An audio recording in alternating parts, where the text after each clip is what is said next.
weekend, we are going to see yung mga fighter gold laners. Mukhang sa Grand Finals, iba rin yung kwento. Utility junglers nga ba ang magbabakbakan? At makakakita tayo ng true 1v1 sa mga gold laners natin in the marksman role. Yan ang ating aabangan. Si Sireng ito. Alam mo, Wolf, sobrang flex nitong series na to. And super, super flex ito para sa ibang mga teams that, you know, are part of MPL Philippines. Kasi itong si Carl, TZ at si Demon Kite, they are junglers that are very much familiar with the assassin meta and also the utilities. Something that not a lot of teams that we have here in the country are quite familiar. Or familiar naman sila pero hindi pa nila na-execute the fullest of their ability. But look at this. Fredrin na ba to? Fredrin first week mula sa TLPH. You see value din ako. Parang yung M4 run lang nila. The Fredrin a priority. But what will Aurora answer with this? Walang back siya. They do answer with the Akai. Sa mga ganitong moments, harit ang kanilang nanakawin na dito. And the potential of that Akai. And syempre, yung gatot katsa na rin na pinag-aagawan ng dalawang teams natin. Tingin ko para sa Aurora, wag na lang din nilang ibigay yung hero na yon. Might as well go for a hero na nabanggit nga, thought. No Zushin ban, ha? Oo nga. Is this the time that Aurora will actually pick up the Zushin? Hindi. Ibibigay nila ang Zushin sa TLPH. With this composition, na-open din yung Lapu-Lapu. So this is super interesting. However, meron akong hinala ng TLPH. Oh, yun na nga. It's the Granger na palitan. So magsiskip sila doon sa Zushin, hindi papansinin yung isa sa mga heroes na pinaka-banned all throughout the regular season and even in the playoffs. At nakuha naman ni Sanford yung hero na ginagamit ni Edward kanina. So halos, alam mo, nagpapalitan lang tayo dito, Wolfie. No, makes me wonder, will Aurora pick up the Zushin this time? O kaya naman yung Terizla? Kasi kung sakali, ito yung mga rare moments na lumalagpas yung Zushin sa first 3 picks natin. And the importance of the Terizla na piliin ngayon is, alam natin na pwedeng hindi na umabot sa Aurora yung XP lane na yun. No? Mababan na siya. Might be a consideration for Aurora. Another save is the CC. And it is indeed going to be the CC para sa Aurora. No Zushin, no jungler para sa Aurora sa ngayon na available. TLPH can choose to ban that against Aurora. There were some picks na kanilang ginagawa na kung saan yung CC ay inuuna nila. Most especially when they were at blue side. Pero sa red side naman, it makes it a little different. And itong serye na to, tila ba nag-iba din yung timpla natin. Kasi mas mataas yung pick-up ngayon sa Harit, which was a hero na medyo deprioritized in the later portions ng ating laro. At, you know, from the looks of it, it is quite Sand rises when I give the word. Naman para sa kupunan ng Aurora. But for TLPH, they will not have that lead for themselves. Pero sila naman ang magtatanggal ng Uranus. Okay. Uranus ba? Kahit meron ng CC and Gatot, Katsa and Harith. Teka lang. Parang kailangan yata natin ng respo dito, Hansa. Kasi hindi ko maintindihan yung itong Uranus na ban natin na meron ng Teka lang, nalilito ba ako dito, Hans? Nagagaya ba ako sa'yo dito, Hans? Kasi CC is usually XP. Etong ating Gatot Katsa is the roam. Harit naman. Nakikita ba ng TLPH na potential jungle Yura to? Trimar, welcome back. Potential ba to na Yura jungle? The falling star is kasi kitang-kita na magano sila dyan mag-utility jungler sa Yura yung magandang pantapat dyan Sa Fredrin. Interesting. Another hero is Akai. Worth it bang iban pa ang Akai dito pag TLPH? Among the planes exists the equilibrium, which I was made scenario, for. hindi. Good ba na rin ang Akai dito kung ibaban nila? Hindi ba magandang hero ang Zushin para sa Aurora sa ngayon? Trimar, sa ganitong composition nila. Kasi parang hindi pa rin napipili Pwede pa ang susin sa Aurora. Kasi may Harit na sila, may isa na silang mage Okay. So this could be the potential na answer. Pero syempre kung mag-overall naman na mage, what's that? Cecilion? Masakit din kung mage. Pero late game scaling. Dito, Yan ang shoot ang Akai ata para dito sa Aurora kung sakali. Pwede rin silang mag-susin dito sa kaliwa Versus Cecilion. Baga, early na lang talaga nila. Yeah. Ano pa ba mga ibang early na roam? Wala nang Khalid, Badang ang natitira, tsaka Hylos. Hilda? Parang pwede. Hilda. Kaso ba? Hilda, actually, pwede. How about Chip para kay Sir JP? Chip? Para meron sila pang dive sa dulo. And then, it seems like... Pwede ring Matilda. Oh, Mati. Actually, Mati is good. It's a really good combination. Mati Papunta Kimi. dun sa para dun sa Fredrin din. Pero ang sagot nila ay to yung lead the Farsa charge. at yung Hilda na nabanggit nyo kanina lang. Parehas na line na pa rin para sa TLPH. Nasabi ko pa rin yung Hilda. Pasok pa rin. Shoot pa rin. Shoot pa rin. Pamilyar na pamilyar yan kay Trimar kasi yung isa sa mga favorite niya talagang gamitin kahit hindi naman na, accustomed ang mga tao na yung Hilda nilalagay sa XP. But hey, we're looking at the last pick of Aurora right now. Akai yung natitira dito na popular na XP. May Alpha? Uy! Be a lighted man, but I do know my Barats tricks. Jungle! Yung katapat, Barats! Kaya ba ng Aurora i-pull off tong lineup na to? Medyo scaling, CC, Harit as well as Cecilion. Yung TLPH, alam na natin, standard na yan eh. Pinalitan lang yung roam. Sa tingin mo ba, tatagos ang Aurora dito, Trimar? Siguro this time, oo. Kaya nila. Basta makapag-early lang sila ng maayos. Ay, Dun pa din yung concept ng early game scaling. Yan ang trinabaho ng Aurora against TLPH kanina. But you were talking to us about the importance of the first turtle, the first objective ng Team Liquid Philippines. Magtutuloy-tuloy ba ang Stampede or will it be the Northern Lights finally getting a point? Casters, time to shine.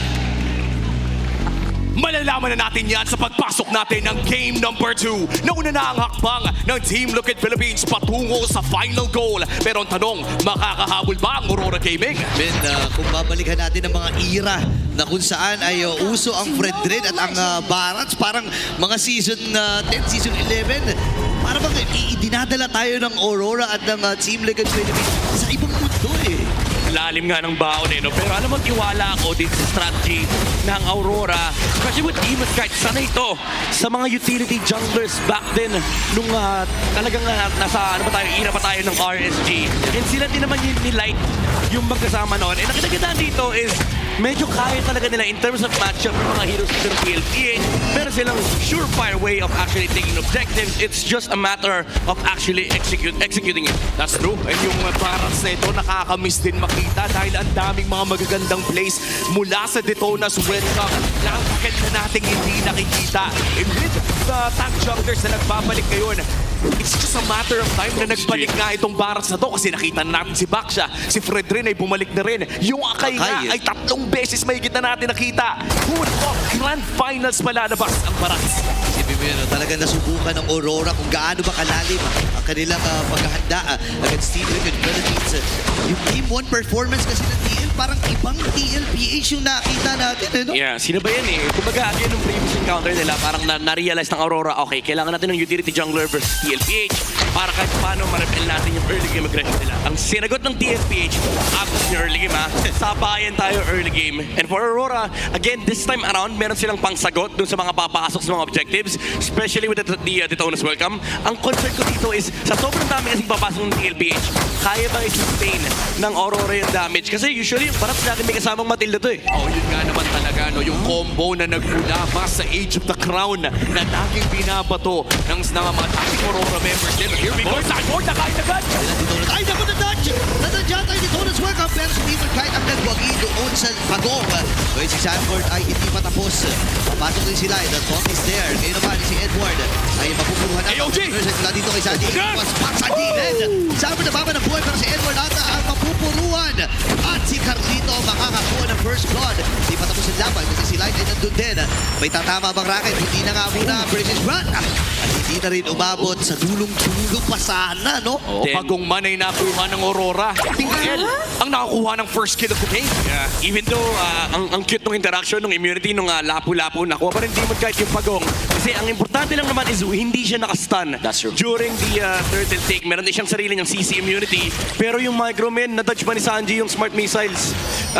Tama no, smart missiles yung second skill ni Barats. Ang matagal na kasing di nagagamit yan eh. Hindi, ano yun, missile expert. Ayun, missile expert. Missile So expert. hindi lang hindi lang matalino, sobrang talino. Sobrang talino. Expert. Pero may question mark sa dulo yun eh. So hindi pa natin sure. Missile expert. Ganun nga yung pagkasabi daw. Pero yan na, Purple secured for the side of Team Liquid Philippines. Wala pa namang invade. Napapasok muna sa Aurora. And so far, equalized po ang ating laro. Hindi pa tayo nakakita ng sobrang laking lamang dahil naging equal naman kahit papano yung palitan sa First Blood at Pagong. Pero for TLPH, actually sila yung medyo nagmamadali ngayon. Kasi pagdating ng mid to late game, alam naman natin, scaling yung hero sa kanilang side. Especially yung winning matchup ng CC versus Lapo. And also, meron pang Sicilian problem mula kay Yue. Na by the way, wala pang talo yung Sicilian ni Yue. Isa yan talaga sa mga nire-respeto eh. No? Kung baga kung Super Prince, may makikita kang Selena. Yung Sicilian naman ay isa talaga sa mga inaabangan when we talk about Yue. Na by the way, ay ilang beses na nating nakita sa loob ng isang Grand Final stage. Pero hindi pa rin yan nakukuha yung inaasam niyang championship. Bigat na ito, no? Kasi naalala ko sa isang interview, sinabi ni Edward na gusto na nilang bigyan ng championship itong si Yue. At nalalapit na sila, isang hakbang na lang ang kanilang kailangan. Sisimula na nga rin yung Pagong na ito. Pero Nurse ay inaikasa. Wow! Target si Ohim pa! Ang nagwagi doon sa Pagong. Ngayon, AOG ay naikasat rin. Demon Knight ay pupuruhan na revitalize. At napisa yung dinosaur. Si Light ngayon ay tumatakbo. Iiwasan ata yung pagkasuko dito ng CLPH. Kaya lang, sabi nila, hindi, haharapin ko na ng liwanag. Pero parang nadala din siya ng liwanag dito ng CL. Kakaiba yung yung control na pinakita ng Liquid and again Carteezy. Ginamit yung dash para maiwasan niya rito yung barats. Tumama pa rin naman, pero sabay kasi yung first kill rate 3 plus yung isang Death Sonata mula kay Ohim. Talagang nilelayer nila para makuha yung objective. Oo, nakakatakot din pala to si Sanji mag-fire sa main flicker for the stun. At si Dominic kahit ay babagsak sa kamao ni JP. At rekta lang ang pag-push para dito sa top lane. Hindi siya naligtas ng purify niya. Hindi maganda, napapurify pa. Itong si Doming, kahit so matagal ang aatay niya. Para rito, grabe yung pananalasan, pagsagasa ng TLPC ito ha. Men, sobrang lala ni JP. Ayaw paglaruin yung Aurora. Ayaw. Yung game number 1, ganun na ganun yung itsura. Ngayon, sabihin na natin, oo, meron silang Barats, meron silang CC. Kaso si Doming ayaw niya paglaruin. Kanina pa si JP. Ayaw sabi dito ni JP. Hindi, next game ka na maglaro, Doming. Kahit bigay mo na sa amin to. Parang ganun yung pinapa-atin niya dito eh. And if you're Doming, kahit maiinis ka sa ganitong klaseng galaw eh. Pero iba pati dito sa baba, may 2v1. Nakakainis din ha, kasi Princess Fan, nilabitawan. And yung vengeance mula dito kay Edward. Buhay pa rin naman ang Legend Zero. And si Light ay matatagpuan ni Carl. Gitna naman, at the first strike ay nailabag na rin dito ni Sanji. Hindi talaga makahinga.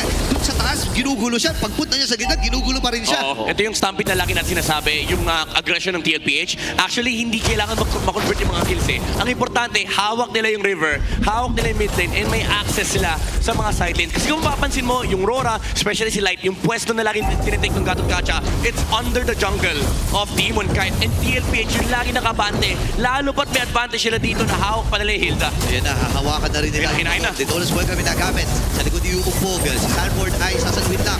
Pero si Contizi nakuha na yung pugong ngayon. Namamatay din. Ito si Sanford. Domeng, JP. Ako sila dito kasi si JP napakatibay na talaga. Pero Ricky na binawan din si Sanji. AOG, tinamaan si Sanji. Flicker yung nagamit din. Pero prayer shot dito kay Carl. Kaya lang apat na miyembro mula dito sa Team Aurora. Ang kanya sinunod pero buhay pa rin ang Young Goat. Pero may habulang nagaganap. Edward and Hohem. Kakalma muna sila. 2-4-0 naging palitan doon. Medyo nalugi pa ata ang Team Liquid kahit nakuha nila ang Pagong. Yeah, kahit sabihin natin maganda yung frontline dito ng TLPH. Ito rin yung problema ng Granger kanina, ang hirap pa rin ng mga members ng Aurora, especially kapag nasa harap si Edward. Parang hindi enough yung kanilang mga kits para mapatay yung CC. And usually, ito naman talaga yung sakit kapag Granger yung hawak mo. No? Kapag masyadong maraming gumagalaw sa mga teamfight, ang hirap mag-focus ng target. Even though ang tagal sinusustain ni Carteezy yung harapan, hindi kasi nila mapatay si Edward. Oo, at ang napakahirap din kasi talaga patay ni Edward on the CC. Bukod sa vengeance na hawak niya, yung sustain lang talaga na nanggagaling sa kanya yung passive ay kailangan respetuhin. Pero mo magkikita ang dating magkapatid, Edward and Oheb, way back. Magkakampi, dalawang ito. Maraming nagbibigay ng mga video, mga posts at iba pa na dati pinoprotektahan ni Edward si Oheb. Pero ngayon, hinahanap na siya. Kailangan nila gawin yun. para sa isang ompyonato. Back to square one nga yan eh. Parang yung storya ni Oheb at Edward, back to square one na magkalaban na naman sila. Eh ngayon nagkakainitan sila sa Land of Dawn. Si Edward naman, syempre pag iinitan niya si Oheb dito, masarap gamitin yung ultimate si Granger kasi napakataas din ng damage output ng CC. Especially hindi mo pwedeng labanan kasi yung Vengeance din eh. Yun yung isang problema ng TLPH. Kapag ginamit ni Edward yung Vengeance, parang wala silang sagot. Sila gagamitin. Sanford ay umatras na rin. At least meron siyang landshaker para makaiwas if ever man. Sa itaas na bahagi, nag-push lamang ito si Oheb. Tagumpay ang pagbasag ng Torre ng Aurora sa ibaba. At makakapag-rotate pa sila sa mid lane. Medyo matutulak lamang ni Oheb yung top lane. Kaya naman magkakaroon ng chip damage doon sa may Torre sa may bandang itaas. Pero mukhang hindi pa naman accessible ang loob ng orange side ng Aurora Gaming. At least makakahinga pa kahit papano sa Demon Kite. Hindi ata nila pahihingayin si JP. Masyadong makunat. Tumama yung isang hits flow. Uy, guard! Ortiz ay Grabe! napakatapang talaga habang pre-hit lang. Ito si Oheb. Conceal mula dito kay JP. Nakita niya si Edward. Hahawak muna sila dun sa left mid bush. Reset ata ang maging call. Pero magagamit yung revitalize dito ni Light. Kaya naman sisimulan dito ni Carl Theodore. Papasok dito kay Edward. Ako kalahati lang buhay niya. Sobrang tapang talaga. Doon din si Sanford. Nagpakain na rin. Ito ulas welcome. Iubog sa dalawang miyembro. Mula din sa Oh team. my goodness. Sanji nakuha ng kill. Pero si Sanji sa likod. Si Carl TC ngayon ay umaabante. Sanford? Kailangan ng umatras. Sanford ay napakatapang talaga. JP ay lalayo na rin. Kompleto si Ricardos pa dito. Unseal. At pwede na nilang hawakan ng tulugan itong Lord. Mukhang itutuloy na nga nila ito. Ibibigay na ata ng Aurora Gaming dahil nag-rotate na sila palayo. This is going to be the first Lord of the game. Secured para sa Team Liquid. Yung sobrang lala nung juggle ng TLPH. Si JP ayaw magpalaro. Wow. Si Sanford, siya pa yung nagpakain. Si Carl TZ yung target. Pero sabi kasi ni Sanford, walang palag yung dinosaur sa Apex Predator. Nakakatakot naman kasi talaga si Sanford. Piruin mo, kahit hindi niya makuha yung mga assist o yung kills, the fact na nazo-zone out niya yung 3 o 4 na miyembro mula sa Aurora ay more than enough na para sa Team Liquid Philippines. It's just the sheer threat of that. Kasabayan na rin ang feathered airstrike dito ni Sanji. Nagkukumpul-kumpulan na ang Aurora Gaming. Pero kahit ba sabihin natin lamang na ng 4,000 ang Team Liquid, pinupusuan pa rin ng Aurora itong Sicilian Oh my na hawak goodness. ni Yui. Aray ko, naramdaman ko. Parang ako rin. Napagsakan din ng feathered airstrike. Kumatay yung likod ko. Makatis eh, no? Makatis talaga. Domeng kahit kailangan niya mag-worry dito kasi alam niya na 2 hanggang 3 bagsak lang siya ng feathered airstrike. Oo, yung opportunity na makapag-dash parang ayaw ibigay Ayaw. ng TLPH. Laging may threat na, sige subukan yung lumapan, wala kayong damage dealer. Yan yung laging sinisigurado ni Sanji. Yui, mukhang pinasok agad ni JP ah. Masyado matapang si Daddy James dito. So Teka, lockdown ang magiging call. Carl TZ nandun yung Ton. Feathered airstrike para lang i-zone Grabe. ang mga miyembro ng Aurora at hindi sila nakalapit. Binubrus ko na lang ng Team Liquid Philippines yung mga objectives na gusto nilang makuha. And looking at the damage dealt, karamihan ng damage na lumalabas mula sa Team Liquid ay nanggagaling kay Sanji and Oheb. Yung poke damage nila ay kakaiba. Yeah. Tsaka, ang pinaka-importanting aspect dito sa laro ng TLPH is hindi lang sa ang lala ng frontline nila, ang lala ng vision na nakukuha nila with JP, just controlling these bushes. And ito yung nag-enable kay Sanji na hanapin yung mga proper targets. Actually, si Yuwich ang Doming kahit lang yung masarap bagsakan talaga dito si Sanji. At sa ngayon, no, mukhang dumedepensa naman ang Wala, side hindi ng Aurora Gaming sa loob ng kanilang purple bomb. 75 seconds pa naman bago lumabas ang pangalawang Lord ng ating laro. Kaya makakahinga pa ng bahagya ang Aurora Gaming. Let's go back kay Yui dito. 1-0-1 on this game on his Sicilian. Kapag ilang minuto pa ba ang hinihintay ng isang Sicilian para maging effective siya sa larong ito? Feeling ko at this stage, mga 6 to 7 minutes pa. Kailangan nilang makuha dito yung hindi lang yung items but also the stacks from Yue and also some defensive items para kay Demon kay tsaka kay Edward. Kasi gusto nila dito yung medyo tumatagal na team fight, especially having the CC and of course the sustain from Light with the Revitalize. Kasi problema super overwhelming ng damage ng TLPH. So kailangan makipagsayaw talaga ng Aurora dito sa tugtog ng TLPH. And yung Sanji or sa pick na ito ay isa sa mga malaking dagok ng kanilang sustain lineup. The moment na malapagan. Grabe, pasok pa rin. Sobrang tapang. Operation Swag gagamit. Sanford! Nandito na yung impet at yung snapping mula kay Sanji sa mukukuna ng Team Liquid Philippines. Kailangan naman ito si Demon Kite. Sila na may event din ata. Sabi ni Carl sige, third na lang tayo sa likod. Grabe. Uy, may nakakuha. Then, kailangan magkatrasa ng Aurora. Dapat pa na rin ang jungler from Aurora. TLPH. Pwede sila napakatapang. Breaker from JP. Talagang stop-it na. Wala nang pakialam sa base. Wala na rin pakialam sa Torre. Hinahunting na nila isa-isa. Si Edward na lang ang nakitira. Oy, Aurora Gaming, medyo tumutuloy. Edward nakapasok. Natot. Ilalaban talaga! And OM, ladies and gentlemen, sa isa ang Aurora. Grabe si The Goat. Hindi na ako jungle. Lahat na. Assassin, utility, setter. Para kay Cartesi, hindi pa rin siya namatay. And what a play, what a call mula dito sa Team Liquid Philippines. Alam nilang lamang sila, alam nilang ipit. Inipit pa nila mas lalo all the way to the base. Ika nga po rito, wala na silang pake. Sa loob ng mga tore ng Aurora at makukuha pa nila ang pangalawang Lord na ito with the largest gold lead in the game. Almost 10,000 para dito sa Team Liquid. Kita mo yung SOP ng TLPH. Haharapan ni Carl po. Frontline na niya si Demon kahit lalabaran niya yung sustain na meron dito sila Light at si Edward. Tapos pa si JP. Ayaw talaga paglaruin si Yue at si Domen kahit even Sanji. Nakadalawang bagsak siya sa may likuran bago niya fully kinomit yung Feathered Airstrike para mapatay si Demon kahit gets na gets ng TLPH. Isa lang naman problema nila. Kailangan wala sa clash si Domen at pati si Yue. Ako yung 6 minutes na sinabi mo kanina. Midnight yung hinihintay ng Aurora na sumakit dito si Yue sa pagsilip natin sa Infinix in-game equipment. Makuha yung sa kanyang stacks at bumaba. Yan ang hinihintay ng side ng Aurora. What?